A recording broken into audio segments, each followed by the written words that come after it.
The president is absolutely welcome to disagree with the state of Oregon on our policies and our laws, but holding funding hostage is not the way we resolve disagreements in the United States. Now let's get to some of your thoughts on our big story last night, looking at a new lawsuit against the Trump administration, this time over funding for the Victims of Crime Act, or VOCA.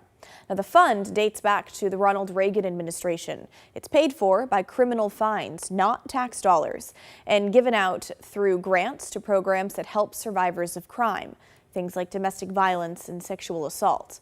The Trump administration is threatening to cut these funds for sanctuary jurisdictions like Oregon, which doesn't help with federal immigration enforcement. Attorney General Dan Rayfield joined 21 attorneys general suing the administration over withholding over $1 billion for crime victims nationwide. In our state alone, 146 victim service providers rely on the federal dollars and face a loss of about $15 million this year.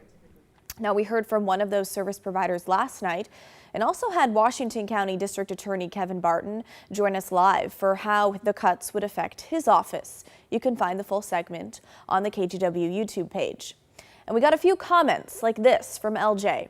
Trump trying to force Oregon to change our sanctuary city jurisdiction by threatening funding for crime victims just shows how he doesn't care about people in need, but extending his authoritarian power.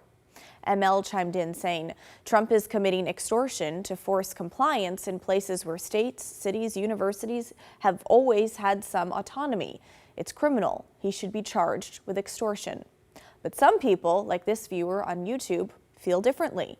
How about communities join together with local organizations and cities to offer assistance to those in need? The federal government is not our mother.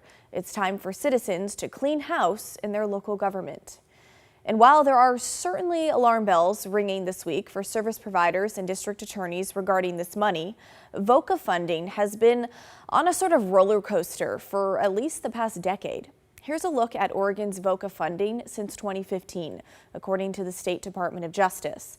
Relatively stable at first, with a big jump in 2018, but it's been mostly falling ever since, with just $9 million in 2024 and a projected $15 million in 2025.